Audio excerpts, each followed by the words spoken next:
Delta 547, wind 19016, runway 22 right, clear for takeoff. Runway 22 right, clear for takeoff, Delta 547. Taxi via Air traffic controllers protect our nation's airways. These are the stories of real air traffic controllers to boldly deliver a safe, orderly, and expeditious flow of air traffic from their departure point to their final destination. Wind 19016, runway 22 right, clear for takeoff. Runway 22 right, clear for takeoff, Delta 547.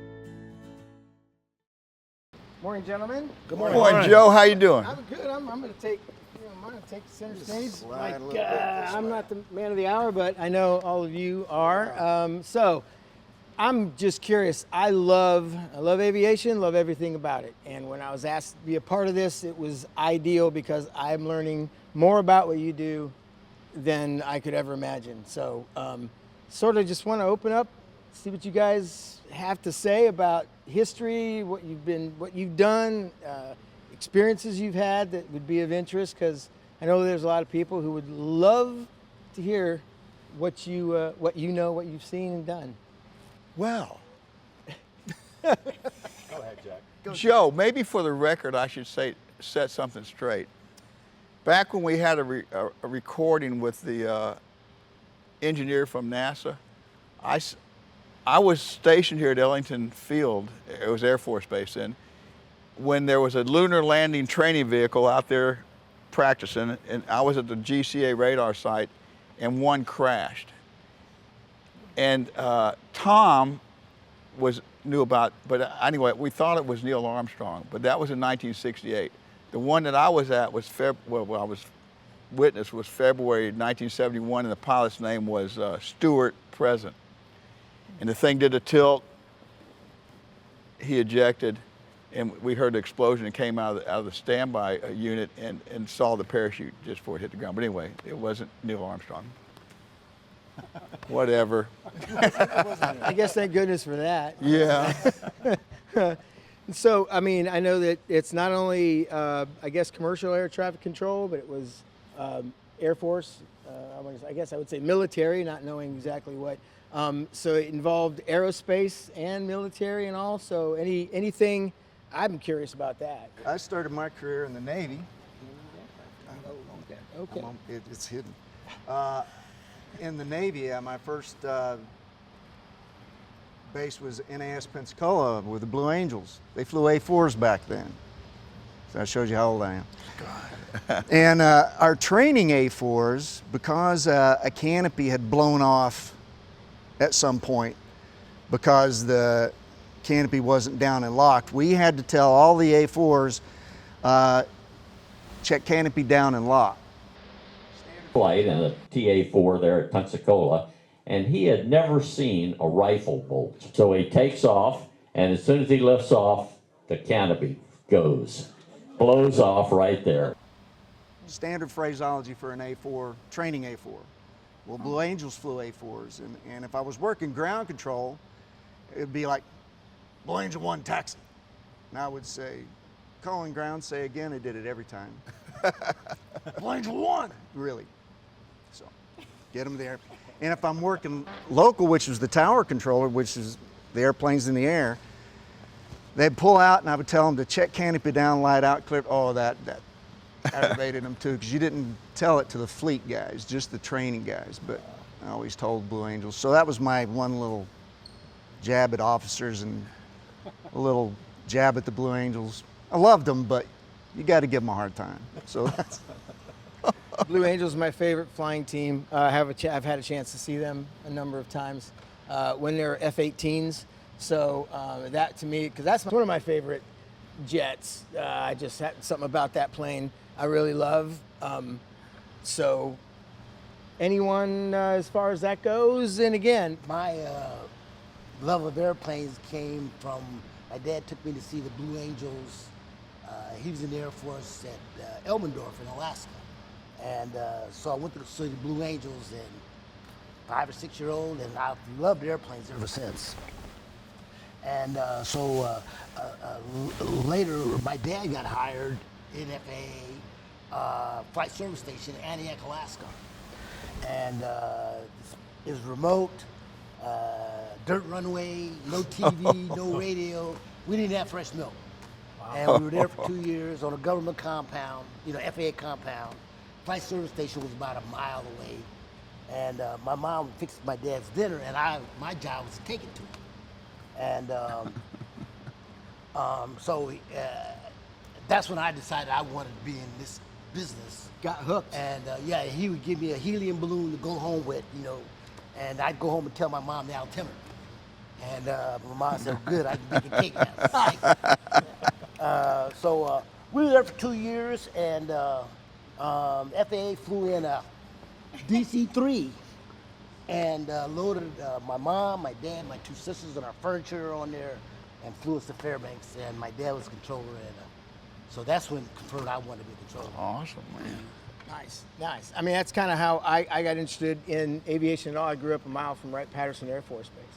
And so if it was flying, I was just loving every minute of that, you know. So when I hear about what you guys have done, I just want to, you know, even today when I'm on a commercial jet, as the only way I fly, it's like I'm looking at runways, I'm like, what does that mean as you're rolling past something? What does that mean? And then as I've been listening, I've learned so much about that. So as far as commercial goes, when I get on a plane, I feel absolutely safe. So what do you do to make sure, that's a big question, what do you do to make sure that I stay in the sky when I'm, you know, however you want to put it? We do have standards. Yes. 1 second, gentlemen. Something I want to do, I've been asked to do. I will, okay, yeah. All right. You gonna do over-shoulder evaluations on it? I don't like those. I'm a little rusty. I don't like those. So, before we continue, a couple of things. So, gentlemen, before we continue, I've been asked to say a few words about a man who has devoted his life to aviation, keeping the skies and air travelers safe for decades, and that would be Mr. Jack Overfield.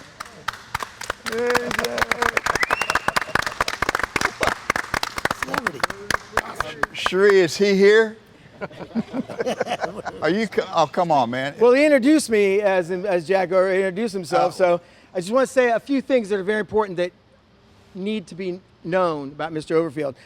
Jack entered the United States Air Force in December of 1974. Well, it was December 1969 I entered. Oh, we got the date wrong. Yeah. That's okay. That's okay.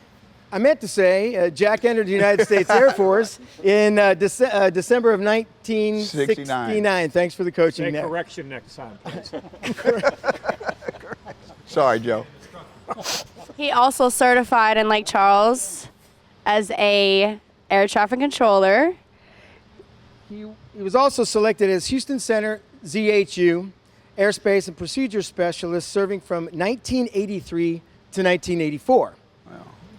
Jack was also assigned an HQ International Air Traffic Procedures Specialist from February 1985 to August 1986. Yeah. And in September of 1986, he returned to ZHU Houston as controller. In 1989, Jack was promoted to area supervisor. And a special note to that, which I'm sure means a lot, the magnificent Jerry A. Strickland was the operations manager at that he time. was.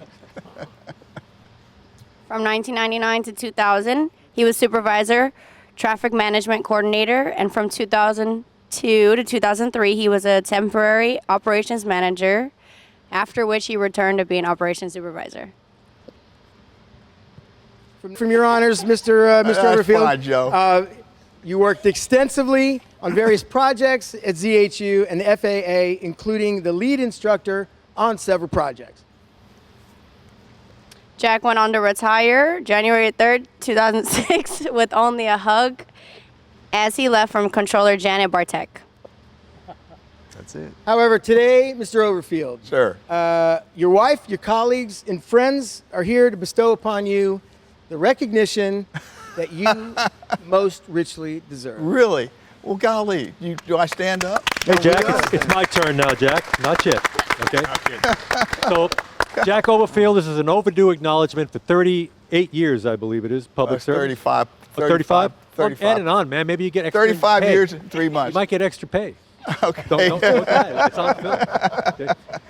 So everybody, we often find ourselves sharing stories about people who've touched our lives in meaningful ways. One such individual here is Jack Overfield, Poet Laureate of Air Traffic Control, whose expertise and dedication have left an indelible mark on those fortunate enough to know him.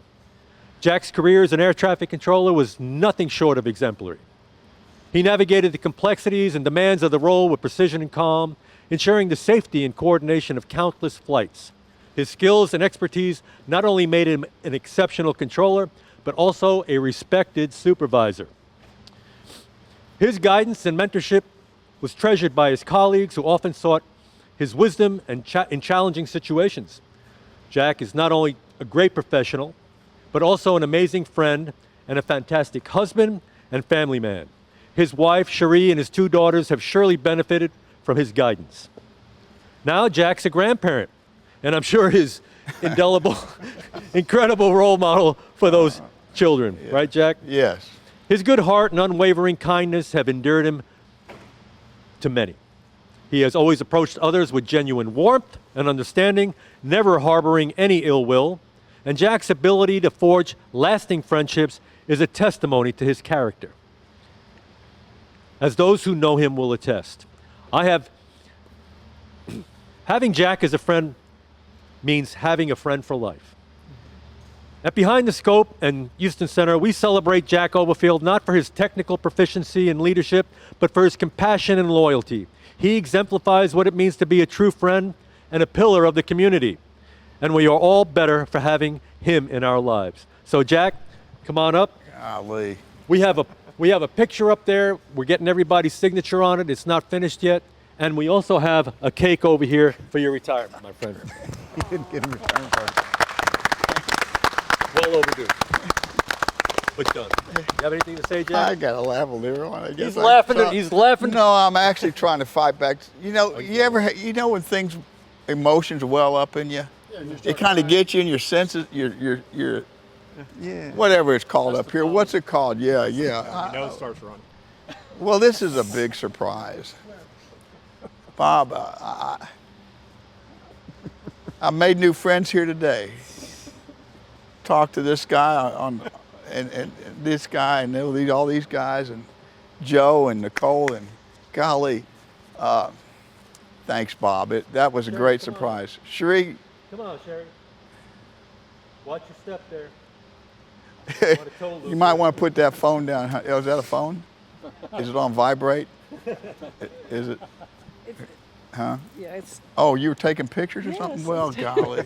There you go, Jack. Well, this is my wife, Cherie Overfield. And she's the best thing that ever happened to me.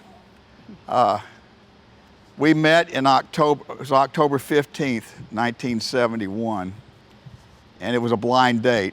I knew her younger brother and 2 younger sisters, and I didn't know they had an older sister. And then once I found out, I was able to get her phone number from her brother David, who's retired Navy. And David's 4 years younger than me and Cherie. But anyway, I was one of 8 kids, and Cherie and I met in October 1971. And we got married in December 31st, 1972. We eloped and we went to Whataburger. So every year, December 31st, we go to Whataburger, breakfast sometime. And just for the story's sake, what's interesting, there's still 7 of us siblings alive, and they call Cherie Saint Cherie. And you can understand why. So we've been married, it was 52 years on New Year's Eve, and we're working on 53, so. Anyway. Well, Jack, hey, thank you, man. That is an amazing life that you've got going on there. And Cherie, I'm so glad that we could do this for you all. Yeah. So let's cut those cameras and have some cake, and we'll get back to this in a few minutes. What do you guys say?